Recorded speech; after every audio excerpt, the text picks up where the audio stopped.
Halo, berjumpa kembali ya di channel YouTube Media Pembelajaran, yang dimana channel ini berisi tentang video-video pembelajaran yang menyenangkan dan mudah dimengerti.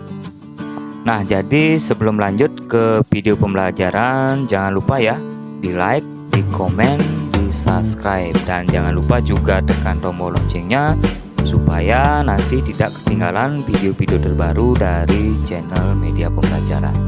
Baik anak-anak, jadi pembelajaran kita kali ini adalah pembelajaran tematik tema 2 bermain di lingkunganku, kelas 2, subtema 1, pembelajaran 6.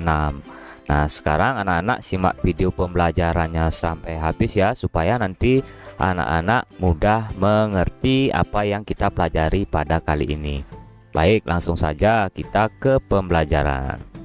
Nah, di sini Benny berjanji akan bermain pistol air dengan Edo. Sambil menunggu Edo datang, Benny mengisi pistol mainannya dengan air. Nah, di sini anak-anak ada percakapan antara Benny dan ibu. Bu, dulu ibu pernah bilang kalau air itu termasuk benda cair. Apa yang dimaksud dengan benda cair, Bu? Tanya Benny. Nah, di sini ibunya pun menjawab.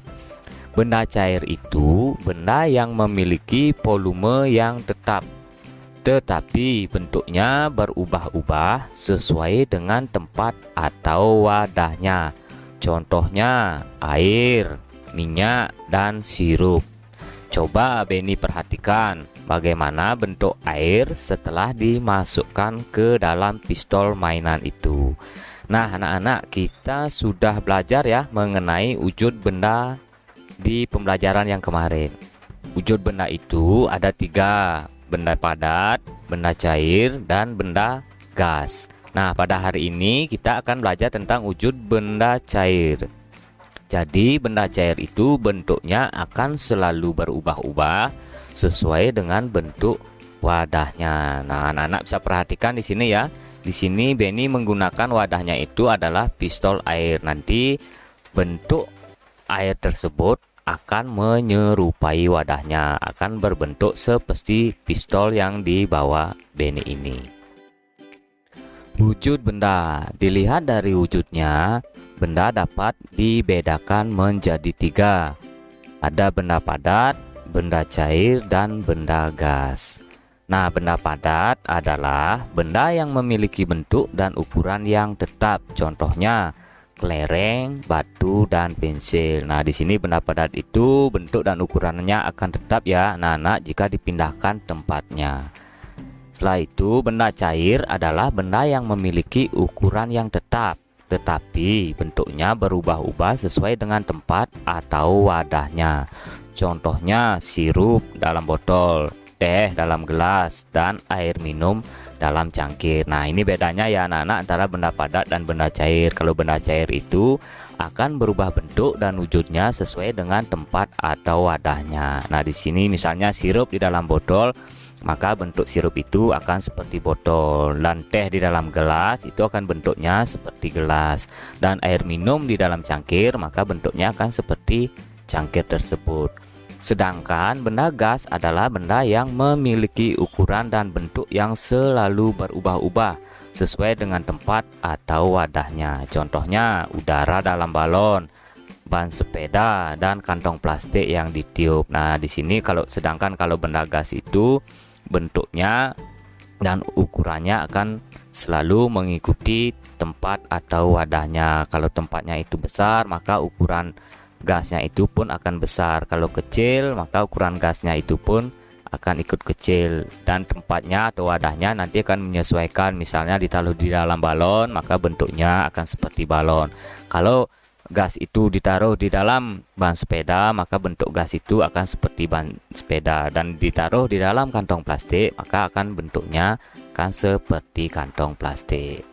Nah, dari bacaan tadi, sekarang kita akan mencari tahu makna atau arti dari kata dalam bacaan tadi.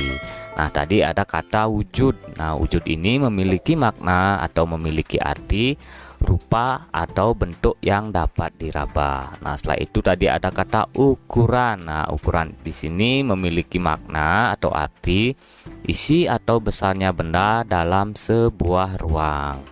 Ada tadi kata padat. Nah, padat ini artinya atau memiliki makna benda yang isi dan bentuknya tetap. Setelah itu ada cair. Artinya di sini atau maknanya bersifat seperti air atau encer. Nah, setelah itu ada gas. Nah, gas di sini artinya memiliki makna ringan bersifat seperti udara. Nah, ini adalah contoh-contoh benda padat di sekitar kita. Nah, ini ada lemari, ada kursi, ada meja, ada pensil, dan ada yang lain-lain lagi. Mungkin anak-anak nanti bisa mencari ya contoh-contoh benda padat yang ada di sekitar anak-anak. Selanjutnya di sini ada contoh benda cair di sekitar kita. Nah, di sini Bapak punya contoh madu misalnya. Nah, itu ada sirup, ada minyak goreng, ada kecap, ada saus. Nah, ini ada air. Nah, ini adalah contoh-contoh benda cair yang ada di sekitar kita. Masih banyak lagi ya anak-anak contoh-contoh benda cair yang ada di sekitar kita. Selanjutnya ini adalah contoh-contoh benda gas yang ada di sekitar kita. Nah, yang pertama ada balon. Nah, kalau balon ini benda padat ya anak-anak, tapi di dalam balon ini ada benda gas.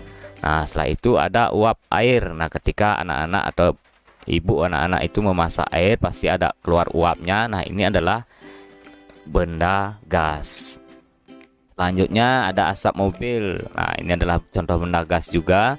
Dan ada tabung gas. Nah, tabungnya ini benda padat ya anak-anak, tapi di dalamnya ini ada benda gas. Nah, jadi ini adalah salah satu contoh benda gas di sekitar kita. Nah, sekarang coba anak-anak amatilah gambar berikut. Nah, di sini ada gambar Benny dan Edo sedang bermain pistol air.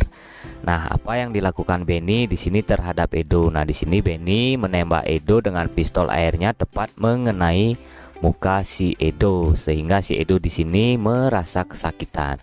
Jadi diusahakan ya anak-anak kalau nanti bermain pistol air dengan temannya jangan sampai seperti Edo menembak muka teman. Ini sangat berbahaya sekali ya, bisa kesakitan nanti, apalagi nanti kena mata, nanti berbahaya. Jadi diusahakan kalau kita main pistol air mengarahkannya itu ke bagian tubuh, misalnya ke bagian dada, perut, ataupun kaki dan tangan. Jangan sampai mengenai muka. Jadi ini tidak perlu ditiru ya. Ini adalah perbuatan yang tidak baik di dalam kita bermain dengan teman. Nah, sekarang kita mari bersama-sama menjawab pertanyaan berikut berdasarkan gambar di atas. Nah, gambar yang tadi ya anak-anak antara Edo dan Benny. Nah, pertanyaan yang pertama, apa yang dilakukan Benny dan Edo? Nah, kira-kira apa yang dilakukan ya dari gambar yang tadi? Nah, tadi Edo dan Benny sedang bermain pistol air. Terus pertanyaan yang kedua, bagaimana aturan dalam bermain pistol air? Nah, bagaimana anak-anak kira-kira peraturan kita di dalam bermain pistol air? Nah, peraturannya adalah tidak boleh menembak wajah, mata, tidak boleh curang. Jadi ketika anak-anak nanti bermain pistol air dengan temannya, tidak boleh menembak di bagian wajah ataupun mata, dan tidak boleh curang. Nanti berbahaya ya, kalau kena mata kan terasa sakit. Nah, setelah itu yang ketiga, apa yang terjadi jika Benny atau Edo tidak mematuhi aturan dalam bermain? Nah, apa yang terjadi ketika kita nanti bermain tidak patuh dengan aturan? Nah, yang terjadi pertengkaran, bisa membuat celaka teman, tidak nyaman saat bermain. Nah, itu lanjut ke pertanyaan yang keempat. Mengapa diperlukan aturan dalam bermain? Nah, kira-kira mengapa ya kita harus ada aturan di dalam bermain? Nah, supaya nanti kita bermain jadi teratur, kita merasa nyaman di dalam bermain. Setelah itu pertanyaan yang terakhir, pertanyaan yang kelima. Apa manfaat aturan tersebut? Nah, apa manfaat ada aturan kita di dalam bermain? Nah, manfaatnya di sini permainan jadi teratur, permainan bisa nyaman dan dalam bermain supaya tidak ada kekacauan. Nah, ini anak-anak manfaat dari aturan di dalam bermain. Aturan ada di mana-mana. Aturan berlaku di rumah, di sekolah, dan di masyarakat. Jadi di mana-mana ada aturan ya anak-anak. Di rumah pun ada, di sekolah juga ada, dan di masyarakat pun ada aturan. Aturan di sini berguna untuk mengatur kehidupan. Aturan di rumah wajib ditaati oleh semua anggota keluarga. Aturan dalam bermain juga wajib ditaati oleh semua anggota yang ikut dalam permainan. Apa yang terjadi kalau kita tidak mematuhi aturan? Nah, apa kira-kira anak-anak yang terjadi ketika kita tidak mematuhi peraturan? Nah, tadi sudah Pak jelaskan ya, akan terjadi kekacauan dan akan terjadi pertengkaran dan yang lain-lain lagi. Nah, di sini Benny mempunyai satu pistol air. Edo juga mempunyai satu pistol air. Nah, tiba-tiba Udin datang dan juga membawa satu pistol air. Nah, berapa jumlah pistol air semuanya? Nah, di sini Bapak contohkan mencari jumlah pistol air semuanya ini dengan bentuk perkalian. Nah, bentuk perkaliannya seperti ini ya anak-anak. 3 dikali 1 sama dengan 3, artinya 3 di sini jumlah orang yang membawa pistol. Nah, kita tulis 3 dikali masing-masing pistol yang dibawa orang. Nah, di sini kebetulan semua membawa satu pistol. Benny membawa satu pistol, Edo juga membawa satu, dan Udin juga membawa satu. Jadi 3 dikali 1 sama dengan 3, atau cara mencarinya jumlah orang yang membawa pistol dikali jumlah pistol yang dibawanya. Jadi 3 dikali 1 sama dengan 3. Nah, sama artinya juga dengan 3 dikali 1 ini sama artinya dengan 1 ditambah 1 ditambah 1 sama dengan 3. Artinya 3 kali 1 ini sama dengan jumlah penjumlahan berulangnya 1 ditambah 1 ditambah 1 sama dengan 3. Nah, angka berapapun jika dikalikan 1, maka hasilnya adalah angka itu sendiri. Contoh di sini Bapak punya angka 1 dikali 8 sama dengan angka itu sendiri 8. Nah, setelah itu 1 dikali 9, maka jawabannya sama dengan 9. 6 dikali 1 sama dengan 6. 20 dikali 1 sama dengan 20. 56 dikali 1 sama dengan 56. 100 dikali 1 sama dengan 100. Nah, jadi anak-anak ingat ya, angka berapapun jika dikalikan 1, maka hasilnya adalah angka itu sendiri. Untuk memudahkanmu mengingat perkalian, lagu di bawah ini dapat membantu. Nyanyikanlah bersama temanmu. Nah, di sini Bapak punya lagu yang judulnya Belajar Perkalian. Ini ciptaan dari Ibu Sud ya, anak-anak. Jadi lagunya ini nanti anak-anak bisa cari di channel Media Pembelajaran. Bapak sudah taruh di sana lagunya ya, nanti bisa dicari. Baik, sekarang di sini kita akan belajar perkalian. 2 dikali 5. Nah, kira-kira bagaimana cara mencari jawabannya? Nah, di sini bisa dicari dengan cara penjumlahan berulang.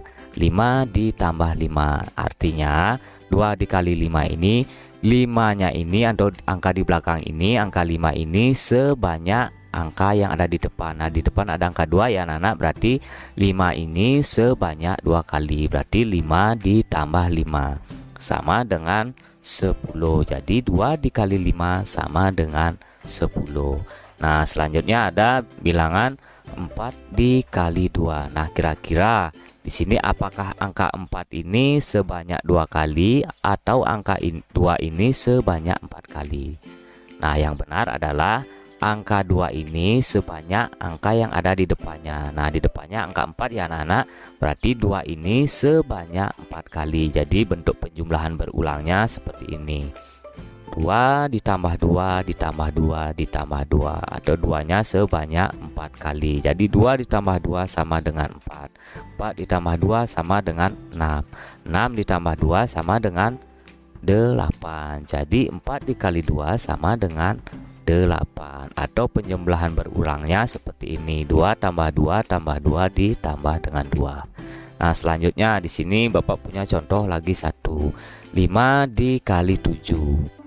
Nah, yang ingat kita bilangan yang di belakangnya ya anak-anak, bilangan ini adalah ada angka 7, jadi angka 7 ini sebanyak 5 kali, jangan sampai terbalik, 5-nya ini sebanyak 7 kali, jadi 7-nya ini ya sebanyak 5 kali, berarti bentuk penjumlahan berulangnya seperti ini, 7 ditambah 7 ditambah 7 ditambah 7 ditambah 7, 7-nya ini sebanyak 5 kali. Nah, setelah itu baru kita jumlahkan.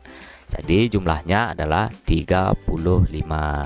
Jadi 5 dikali 7 sama dengan 35. Jadi demikian ya anak-anak cara kita menghitung perkalian. Nah, sampai di sini dulu ya pembelajaran kita pada kali ini. Nah, mudah-mudahan apa yang kita pelajari anak-anak bisa paham dan mengerti. Dan sampai berjumpa lagi di pembelajaran berikutnya di tema 2, subtema 2, pembelajaran 1. Nah, sebelum Bapak akhiri pembelajaran kali ini, jika video ini bermanfaat, bisa dibagikan ke teman-teman yang lain. Dan jangan lupa juga di like, di komen, dan di subscribe. Tekan juga tombol loncengnya ya, supaya nanti tidak ketinggalan video-video terbaru dari channel Media Pembelajaran.